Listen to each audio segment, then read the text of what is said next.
lahat mayan. Since wala po akong buong ulo, kami mabiyak. May mga ano. Marami kasi akong binili kahapon. Konti lang na bagoong. Hindi naman. Ay, lalagay na po na yung gulay. Kusina. Sa lagis. Good morning! Because I'm making a lunch today. And I'm making a sinigang. And look at the sinigang I'm making. So, it's sinigang ng ulo ng salmon. And then we will put pechay. And then I have some okra, ginger, well, tomato and lemons so we can make the paasim. But nakakatuwa, funny, when I was in the store, one of the part owners, actually I know him, he was the cashier and then he saw that I'm having a salmon head. Sabi niya, you're making a sinigang. So I give that for you for free. Sige, tamarind po siya, tamarind. So we will see and guess where I'm gonna be cooking. Remember? My magic kawali. Ang aking kawali na chuchuchong. Dito po tayo magluluto ng ating sinigang na ulo ng salmon. Okay, first of all, we have to clean the ulo. Kasi kahapon ko pa lang ito binili, nilagay ko lang sa ref. So we have to clean the ulo ng sardine. Alam niyo, may nasayangan ako. Marami akong tatapon sa loob ng extra ref ko kasi bumili po ako ng mga bagay-bagay, lalo na ang seafood. Ngayon, hindi ko na iluto. Kanina gusto ko sana ipaksiw. Ay, alam mo?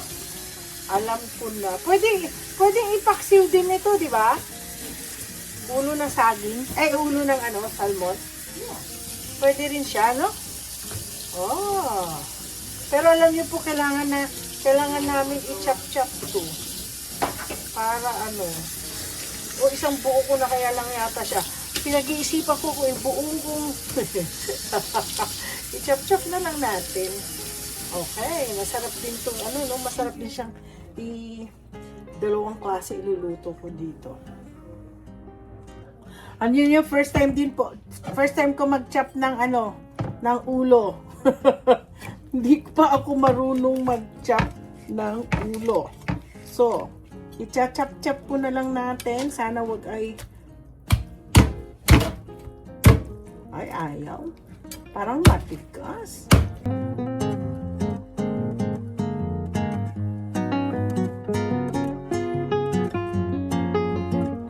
Okay guys, nag-give up na ako kay si Luchi na po mag-chop-chop ng ulo.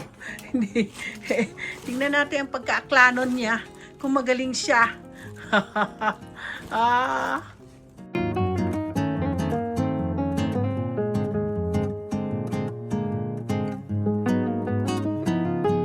Okay guys, tapos na. Maraming salamat kay Luchi at siya ay nilinis niya. Hindi ko talaga kinaya pero pag naglinis mo kayo, i-ano nyo sila ng asin. So siya na asin, kosher salt. Yan lang po naman ang salt ko. Meron ako isa, yung kosher pa rin. Ano ba yun? Yung color pink na So, anin lang po natin siya ng nitong salt. Yeah, para mawala po yung lansa. Okay. So, ito po yung lagi kong kinakain na paborito kong kinakain sa Oriental Mart. Si ate tingnan mo. Si Ate Lai. Yan po ang sikat na Ate Lai na pati TV, Food Network. Ini-interview na po siya. Kaya, yon. So, magpiprepare na ako ng ilalagay ko sa sinigang. Huwag muna yan. So, guys, tingnan nyo, may umuusok-usok. parang ano, ang tagal ko na kasi hindi na nagagamit to. Tinakita niyo may usok, oh. Ah, may usok. Bakit parang ang laki? Laki na usok. Tingnan nga natin, tignan ko lang ha. Tingnan laki ng usok. Okay. Tinignan namin bakit, di ko alam bakit nag-uusok-usok dyan. So, tapos, eto po. Ngayon, papakuluan po na muna natin to. Pagkakulo nito, of course, alam natin naman ang paano gumawa ng sinigang. So, ganito ang style. May kanya-kanya po kasi mga tao. May kanya-kanya silang style ng paggawa ng sinigang. So, ako, pampaasim ko ay tomato. Meron din ako. Ilalagay ko po yan ang buo. Pati ito ang ginger. So, ilalagay ko po yan. Kahit po binigyan po ako ng may-ari ng ng tindahan ng ang tawag yan? Grabe oh. So hihintayin po na natin kumulo siya. So ngayon, ang usok hindi dito galing. Sabihin mainit na. So ilalagay ko na po mga ingredients para ito iluluto. Ay, mainit. Right ko. Iluluto po natin lahat-lahat mga yan. Since wala po akong hindi meron pala akong kamatis. Meron po akong ito kasi hindi na natin kailangan bigyan ko na ng bawang. Yan lang nagtitira sa bawang ko. Pakukuluan natin ulito. Yun yung talagang lutong-luto. Yung talagang itong kamatis na siya, lasog-lasog na. So wag natin muna ilalagay yung ating isda.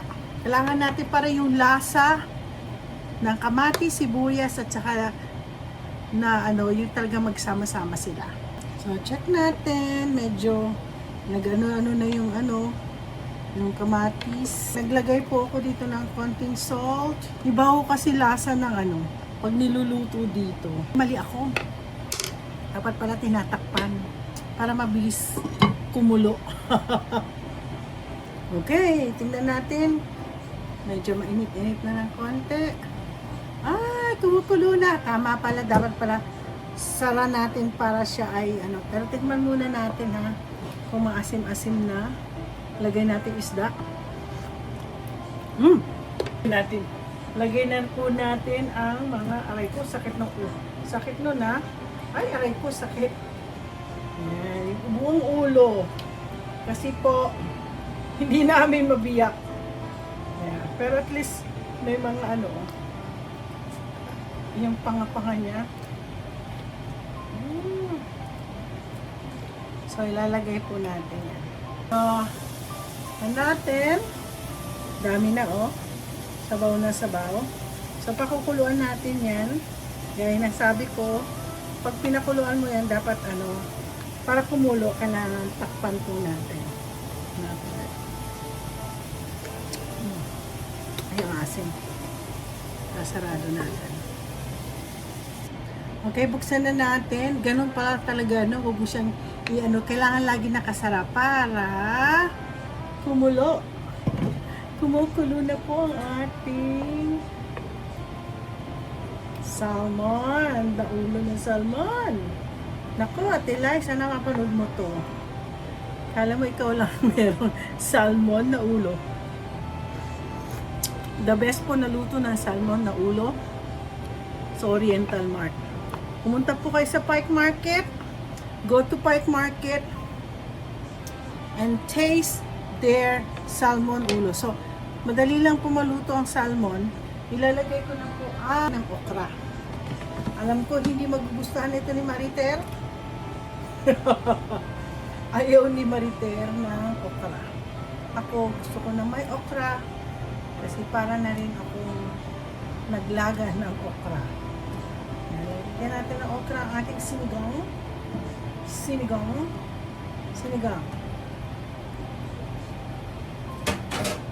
At for sure, ang aking sister Bimbim, hindi rin niya type. Hindi nila type. Lalagay ko mamaya ang gulay para masarap. So, pakuluan pa natin uli ang ating gulay. Then after that, pinakamabilis talagang lutuin ang sinigang. Ito, dinig na dinig ko na ang kulo-kulo-kulo ng aking sinigang. Ito, marami po akong pechay dito. Maliliit lang po siya. Sa tingin ko po, hahatiin ko. Kasi magluluto na lang po ako ng, may baboy po ako. Magigisa na lang po ako ng, mamaya-maya din. Para bukas din. Kasi bukas papasok po ako.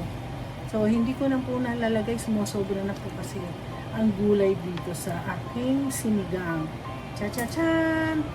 So, madalian lang naman itong gagawin kong, tingnan po natin yung, nasaan na yung ulo? Nawala na yung ulo. Oh, nasaan ang ulo? Ayan, nandito po yung ulo. So, ito sisip-sipin doon. Tikman natin. Nasang salmon. Masarap po. Ito po ang aking sinigang na ulo ng saging. Ay! Ulo ng saging. Ba't ko sinasabing ulo ng saging? Ulo ng salmon.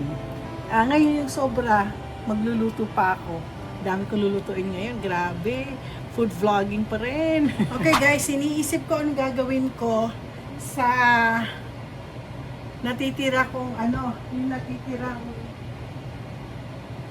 pechay. So, gagawin ko, igigisa ko lang po siya sa baboy. Pero bago, grabe, baboy. Bago ang lahat, magigisa po ako. Ngayon ko lang po naisip. So, meron po ako sibuyas. Kaya, pwede natin, may sibuyas po ako. Lagay na po natin lahat ng sibuyas. Gan. Ha, ha, ha, ha.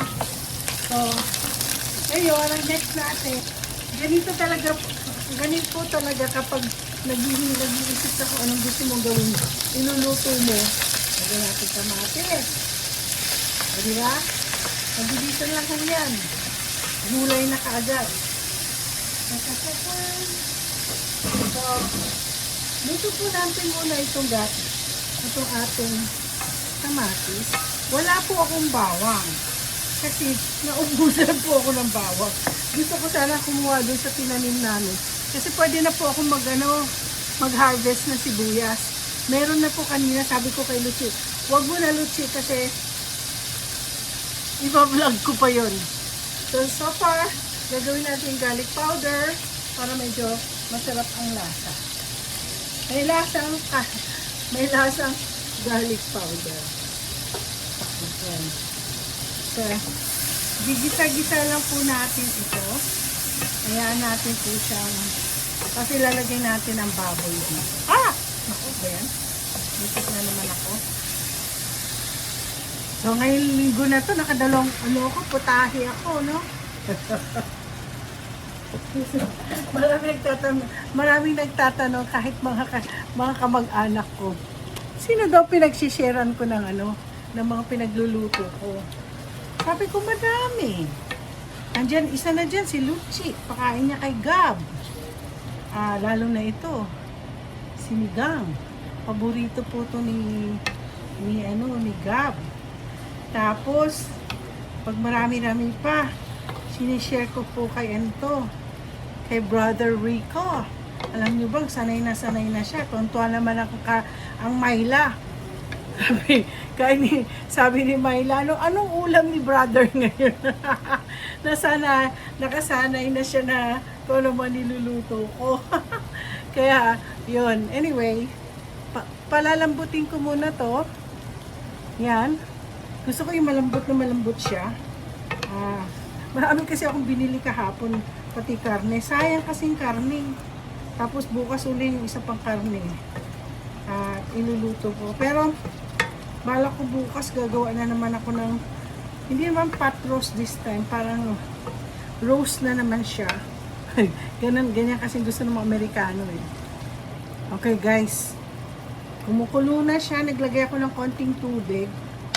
Natin ko medyo siya.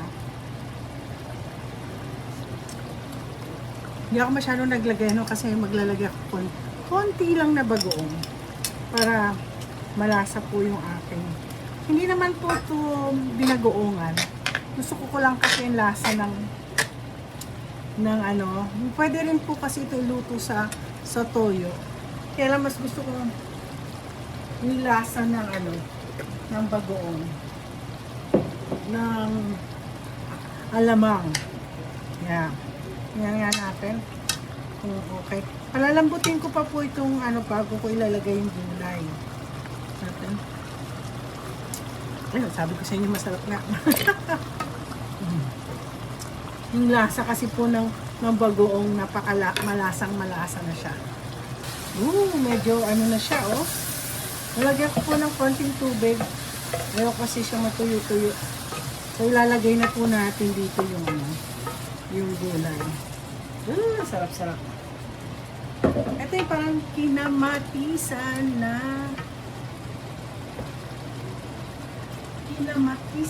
ay, basta pagalitan ako ni Lucci kasi naglinis na siya ng kusina.